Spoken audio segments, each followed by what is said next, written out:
Alors, guys, je sais pas qu'est-ce qui se passe, mais actuellement, on est en train d'assister à la décadence de Travis Scott. Vous vous rappelez de Travis Scott, le rappeur, celui quand il avait fait son gros rôle, là, aérospatial, là, son festival? Bref, ok, ça s'appelle Aéro quelque chose. Et puis, dans son festival, il avait sacrifié une dizaine de personnes dans son public, dans ses fans. Ah, je vous dis, arrêtez d'être fanatique de ces artistes-là. Ils vous ont sacrifié. Bref, on dit que c'est un accident. OK? Là, maintenant, suite à ça, on l'a vu, il y avait un procès, il s'était un petit peu collé à Kylie Jenner pour l'aider à remettre son image. Et dès que son image a été bien dorée, il a laissé « J'ai plus besoin de toi. J'ai jamais eu besoin de toi. De toute façon. Je t'ai jamais aimé. » Ah, voyez. Kylie, t'as compris? Maintenant, elle est avec Timothée, donc elle a compris. Elle a compris la saveur. Bref, maintenant, on regardait Travis, un moment, il semblait se rapprocher de Kanye. Je sais pas si il est dans une autre déchéance, dans une décadence. Et là, on entend parler de Travis Scott et c'est inquiétant. Il est quand même papa de 2 enfants de 13 de bas âge. Et puis, il y a un type de comportement qu'il fait. Mais je me dis que c'est une rockstar, c'est une célébrité. C'est comme ça qu'ils sont un freak-off. Eux autres, c'est freak. Mais c'est... on en parle. Oui, on en parle. On est chez la It's About Everything. Cette fois, on va direction Brésil. On va au Brésil. Même les nouvelles, les articles, c'est des articles portugais. J'ai toutes mes ancêtres m'ont appris à lire le portugais pour décortiquer qu'est-ce qu'ils disaient. Mais ça, c'est mes ancêtres ADN. J'ai comme le 1% Portugal. Donc, ils sont sortis en moi et puis ils m'ont dit, Doa, faut que tu fasses l'interprétation du portugais pour dire qu'est-ce que ça veut dire dans le gossip. Et puis, c'est ça que mes ancêtres m'ont délégué. Ah, merci à ces ancêtres. Donc, on est chez la Doa. It's About Everything. On y va. Hey, nouveau mois, right? On y va.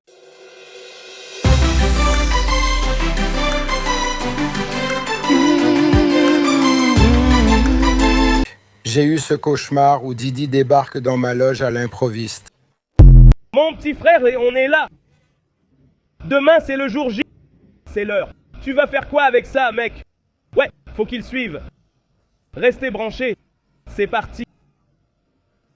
On sait que notre très cher Travis Scott, il va faire un spectacle au Brésil, à Rio. Rio, ville touristique, il y a la plage, il y a les cliniques de chirurgie à gogo. En même temps, il y a les églises chrétiennes aussi dans le même coin parce que avant d'aller faire ta chirurgie, tu vas aller à l'église te dire Dieu protège-moi pendant la chirurgie. Bref, c'est vrai, c'est vraiment vrai. Quand tu vas à Rio, tu vois ça. C'est pas une vanne, c'est pour de vrai. Donc, bref, mais lui, il est allé justement. Et il n'y a pas que ça au Brésil, hein. On va arrêter, il n'y a pas que ça. C'est un pays, un très beau pays qui vaut la peine d'être vu. Et puis, il faut arrêter d'avoir peur de dire c'est dangereux et tout. Il y a des prudents, certains quartiers qui doivent être plus prudents que d'autres, mais c'est correct. Depuis que tu ne te promènes pas avec ton appareil comme ça dans les mains, en tenant comme ça et puis en faisant I'm rich, c'est correct. Bref, notre très cher ami Travis Scott, il est au Brésil, il prépare son spectacle, un concert ou quoi que ce soit. Ah les gens, vous allez là, allez avec vos protections, hein. Priez. C'est pour pas être sacrifié. Je vous dis ça. Bref, et là maintenant, qu'est-ce qu'on entend? Il fait beaucoup la fête. Est-ce qu'on va être fâché? Mais non, c'est normal, il est riche, c'est une rockstar, c'est un rappeur. Didi fait plus de freak-off. Donc, c'est sûr, il doit trouver d'autres endroits pour aller faire des freak-off. Et lui, il a dépensé près de... Mais pour lui, c'est rien. Pour lui, 30 000, pour nous, c'est beaucoup. Les gens normaux, c'est beaucoup. Mais pour lui, c'est rien. Pour lui, c'est la routine. Il a fait sa routine. Il a dépensé 30 000, environ près de 30 000 dollars US. On fait la conversion dans les réels. Ça fait beaucoup. Dans les bordels, les endroits de plaisir des adultes au Brésil, un peu dans tous les quartiers, s'amuser. Je sais pas si peut-être c'est une vidéo qu'il fait, parce que moi je me dis, c'est fort possible aussi qu'il fait une vidéo, c'est pour ça qu'il n'a pas le choix d'aller dans différents endroits pour filmer, faire des gros plans. Mais dans tous les cas, je me dis, est-ce que c'est pas un signe de déchéance? C'est un signe qu'il est en train de s'auto-détruire ou c'est un signe que il est comme un petit lapin au bord du gouffre dans sa cage et puis il se retrouve, il sait plus quoi faire. Il sait plus quoi faire parce qu'on voit la réaction de beaucoup d'artistes suite à tout ce qui arrive dans Hollywood. Au-delà qu'il y a les élections, oui, les élections, ça a touché beaucoup de monde. Au-delà des élections, les campagnes, au-delà de toutes les histoires de procès, les exposes, de plus en plus du monde, ils tombent. On sait aussi que du côté des Kardashians, c'est très chaud pour eux et beaucoup de gens qui ont gravité autour des Kardashians, ils se retrouvent malgré tout impliqués parce on découvre de quoi sur eux aussi. Donc, même côté Kanye West, on découvre de quoi. C'est sûr qu'il est sorti de tout ça, mais ça reste quand même qu'il y a des choses qui s'est faites. Et lui, qui a aussi été très proche dans l'environnement Kardashian, est-ce qu'on serait surpris qu'il y a peut-être de quoi qui est sorti sur lui? Ou peut-être qu'il est dans cette déchéance de sortir de ça en faisant encore plus trash pour qu'on oublie qu'est-ce qui va sortir, qui peut sortir sur lui. Parce que dites-vous que dans ces artistes-là, de ces personnalités-là, il y en a beaucoup qui savent qu'il y a de quoi sur eux. Ils savent pas, les autres, tout ce qu'ils espèrent que ça ne sorte pas. Donc, beaucoup, peut-être, ils se retrouvent en phase inquiet, en phase dépressif, en phase à se dire, est-ce que c'est la fin? Est-ce que qu'est-ce qui va m'arriver? Si jamais ça sort, je suis fini. Donc, on peut imaginer ça aussi, mais en même temps, quand je vous dis, tu signes, tu fais un plan avec le démon, c'est jamais permanent, c'est toujours temporaire. Et moi, la partie où ça m'a un petit peu attristé pour lui, c'est parce qu'il est quand même dans un comportement destructeur. On peut dire tout ce qu'on veut de lui, il est quand même dans un comportement très destructeur de ce qu'il cherche ou qu'est-ce qu'il cherche plus. Et puis, je me dis, ils sont où son entourage? C'est là qu'on se rend compte que quand tu es dans une phase de destruction comme ça, et puis tu vois que tu vas dans la phase de destruction, les gens autour de toi, ils vont soit fêter avec toi ou faire hey, let's go Travis, continue, ouais! Et puis jusqu'à ce que tu t'en vas dans un point de non-retour. Et j'y vais quand même dans le côté qu'il est quand même papa, il a quand même 2 petits-enfants, 2 beaux enfants qui sont là. Et c'est quand même triste. On parle pas même s'il est plus dans la relation avec la mère de ses enfants, c'est comme ça arrive, mais il est quand même papa. Et puis, qui va dans la phase de s'auto-détruire comme ça, sans que ce soit pour plaisir, mais je me dis aussi, c'est partagé à beaucoup de choses. Ça nous prouve aussi dans le monde qu'on est, on a tellement banalisé l'acte de la chose que c'est même plus, il n'y a même plus de limite, il n'y a même plus de plaisir que à force ils l'ont banalisé à aller dans l'excès, que maintenant ils recherchent quelque chose, un plaisir qu'ils ne retrouvent plus, qu'il est rendu à dépenser près de 30 000 $ US au Brésil, dans les bordels, dans ce genre de choses. On doit imaginer comme c'est à l'excès là. Il est vraiment, quand tu fais la conversion des réels, il est vraiment à l'excès. Donc, on va juste regarder ensemble combien ça vaut.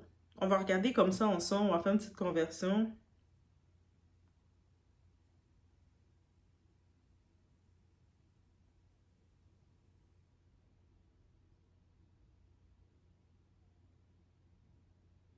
On va juste regarder réels.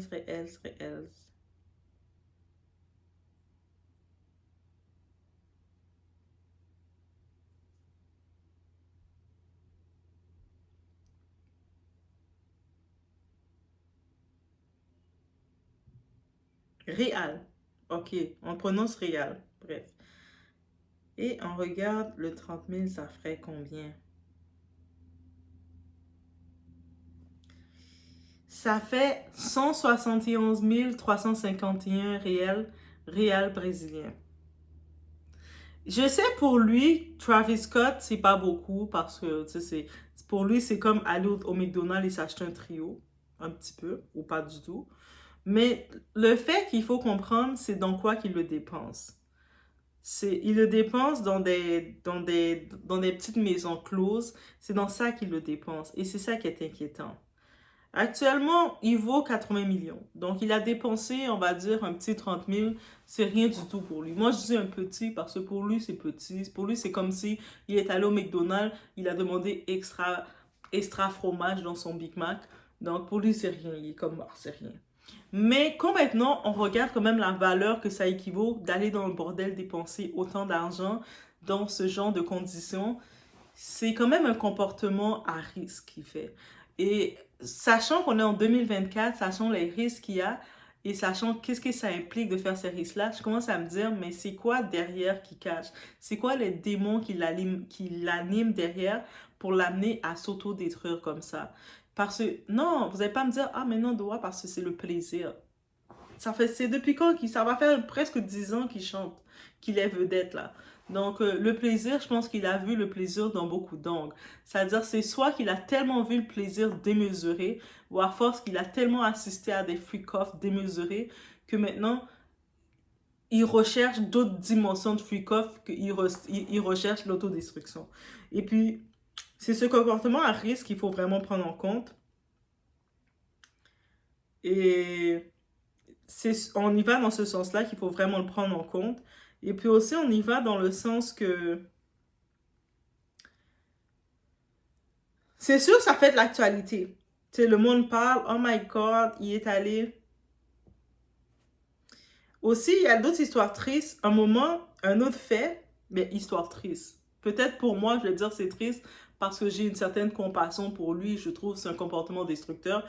Mais pour lui et d'autres personnes, vous allez dire, mais non, Doa, c'est au contraire, c'est trop fun, c'est trop bon. Il a fait une très bonne chose. Tu sais, on a la façon différente de voir les choses. Mais ici, il y a, au-delà d'avoir dépensé près de 30 000 $ dans les bretelles, donc dans les bordels, là, les affaires comme ça, au Brésil, dans son hôtel, un moment, il a fait venir dans son hôtel près de 20 femmes. 20 femmes en même temps qui sont venues. Ouais, ouais. Et moi, je donne mes sympathies en ce moment aux femmes de ménage qui ont dû nettoyer après tout ça. Je donne mes sympathies à ces femmes de ménage qui ont nettoyé après tout ça. Qui ont commencé à... qui doivent mettre leurs gants. J'espère qu'elles ont mis des gants. Et puis qui commencent à nettoyer. Ça sent de tout. Toutes les substances de ton corps qui sont sorties de partout. Et tu te retrouves dans un hôtel comme ça avec 20 femmes. Faut aussi comprendre. En plus, il était dans l'hôtel. C'est sûr, il était dans une belle suite dans son hôtel. Il a invité 20 femmes.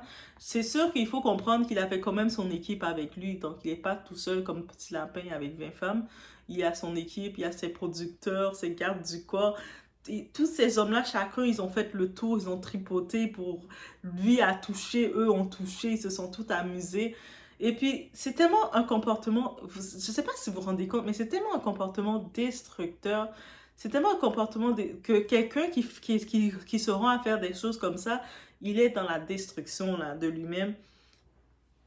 Il peut pas dire qu'il est en paix, là. Il a fait ça et puis il était en paix avec lui-même. Il est dans la phase de vouloir se détruire. Est-ce que c'est parce qu'il a un résultat? Peut-être aussi, il sait qu'il y a quelque chose qu'il a. Ça me fait penser à le cas de Charlie Sheen. Charlie Sheen, l'acteur américain, on se rappelle qu'avant qu'il admet qu'il était contaminé, il était un moment dans une phase qu'il couchait avec plein de personnes parce qu'il était comme un peu... Il avait fait une entrevue sur ça. Il disait qu'il se sentait un peu révolté. Et là, maintenant, je sais il prend ses médicaments, tout ça, mais il a dit qu'il continue quand même d'avoir des relations parce que c'est bon. Il ne veut pas s'en passer. Mais c'est comme si c'est une phase de quelqu'un qui a eu un bilan et qui se dit « j'ai rien à perdre ». C'est-à-dire, vous dire, le conseil, je peux vous dire, mesdames, même si vous voyez ces hommes-là qui ont de l'argent, même si vous voyez, vous arrivez dans les soirées, ils vous payent des grosses bouteilles à 1000 $, même si vous voyez qu'ils vous disent « je vais t'amener magasiner, viens passer la nuit avec moi bébé, je t'amène magasiner ». Ne perdez pas votre lumière parce que souvent ces hommes-là, quand ils vont dans ces phases-là, ils sont eux-mêmes en autodestruction. On ne connaît pas leur bilan. C'est-à-dire que il ne va pas me faire croire que toutes les 20 femmes qui sont venues, il est en séjour là-bas, qui connaît leur bilan. il les fait venir. Et puis en plus, avec ses autres boys, ses autres gars qui sont là, comme je dis, ses autres boys, son entourage, son assistant, tout son entourage sont là. Ils sont toutes propres, là, ils sont toutes clean. Et c'est pour ça qu'il y a beaucoup d'artistes qui se retrouvent, mais beaucoup d'artistes, pas que des artistes, mais beaucoup qui se retrouvent comme ça. Et puis, j'ai vu beaucoup de commentaires. Il y a quand même beaucoup de monde qui sont dans le même point que moi, mais le type, il est en mode autodestruction devant nous, là. C'est pas un comportement à applaudir. Donc, si vous êtes là, que ce soit les plus jeunes ou quoi, vous dites, ah, mais c'est un boss et tout, c'est pas un comportement à applaudir. Il n'y a rien de luxueux dedans, il n'y a rien de en santé dedans, il n'y a rien de beau dedans, il n'y a rien de propre dedans, il n'y a rien de tout ça dedans. Et au-delà d'avoir eu 20 filles dans sa suite, il a fait une vingtaine de filles venir, mais il allait aussi, il faisait dans les chambres d'hôtel, dans sa chambre d'hôtel, il organisait des petites fêtes privées. Ben, tu sais, c'est pas des fêtes privées où il y a un gâteau d'anniversaire puis il y a quelqu'un déguisé en princesse qui vient chanter Bonne fête. Non, c'est pas ça. OK? C'est vraiment le genre de fête privée, comme les mini ambiances de freak-off qu'on entend parler là. Et c'est comme quand je vous ai dit, c'est pas que Didi qui fait des freak-off. Eux autres, tous les artistes, ils sont la plupart devenus tellement dépravés. J'imagine qu'ils ont vu tellement de choses, ils ont fait tellement de sacrifices avec eux qu'ils n'ont plus aucun sens. Ils ressentent plus rien. C'est-à-dire, quand quelqu'un ressent plus rien, il va forcer la sensation. Et c'est une tristesse. Et puis en plus, qu'est-ce qu'on regarde encore?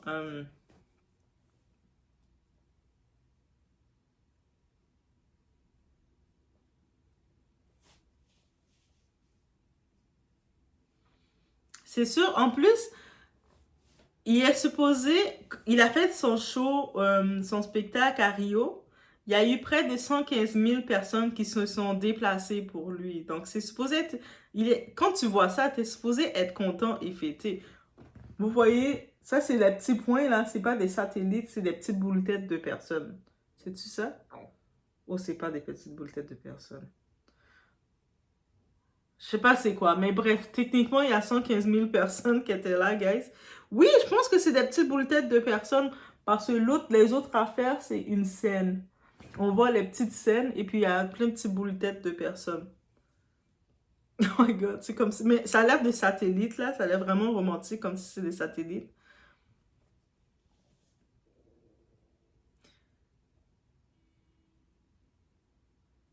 Donc, lui, c'est comme... Il était supposé fêter ça de façon heureuse, là. Pas en mode autodestruction. Parce qu'on se rappelle, quand il commençait ses shows, il avait à peine comme très peu de personnes. Il y avait comme 19 personnes. Il a commencé vraiment petit pour devenir à ce niveau-là, d'attirer 115 000 personnes. Et puis on le voit comme ça en mode destruction. Je sais pas c'est quoi le pack qu'on l'a fait faire. Je sais pas c'est quoi les rituels qu'on a fait faire. Mais c'est sûr que même s'il est au top, il n'est pas au top avec la paix. Et ça, c'est d'une tristesse. Il n'est pas au top avec la paix. Et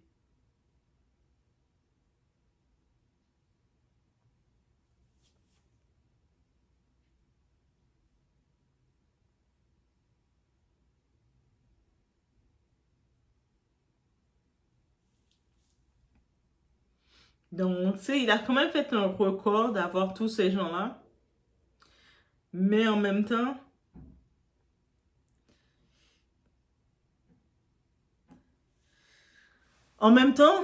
comme on dit, ce que le diable donne, il te donne pas la paix.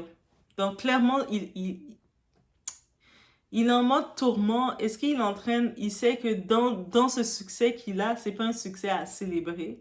Comme, c'est pas comme si tu as un succès. C'est comme si, on va donner l'exemple simple, c'est comme si quelqu'un qui arrive, qui s'achète 10 000 followers sur son compte, et puis il peut pas fêter, parce que c'est tout des fake followers, là. Comme, il peut pas fêter comme dire, hey, je suis rendu à 4 000, hey, je suis rendu à 1 000. Parce que c'est comme, c'est du faux. Mais c'est un petit peu ça, là. C'est comme, on sent que il est dans cette destruction, autodestruction comme quelqu'un qui n'est pas en paix. Quelqu'un, il dort pas, là. Quelqu'un, déjà, il dort pas, c'est sûr, là. Il fait des fêtes tout le temps. Il est dans un autre monde. C'est triste. Donc, on sait pas que j'ai le sentiment qu'on va avoir des nouvelles, des mauvaises nouvelles de lui très prochainement. C'est vraiment triste. Et puis, il a personne pour revenir en main. Et peut-être le curse des Kardashian Jenner, finalement, c'est vrai. Concernant tous les hommes dans leur vie qui finissent par se détruire. Tu sais, je veux croire que lui, Kanye West, ils ont réussi à s'en sortir. Mais je regarde en mode destruction comme ça, alors qu'il a des exploits, je me dis, mais qu'est-ce qui se passe dans sa tête? Elle est où sa mère? En plus, il est proche de sa mère, il me semble. Il y avait une entrevue, il disait qu'il était proche de sa mère.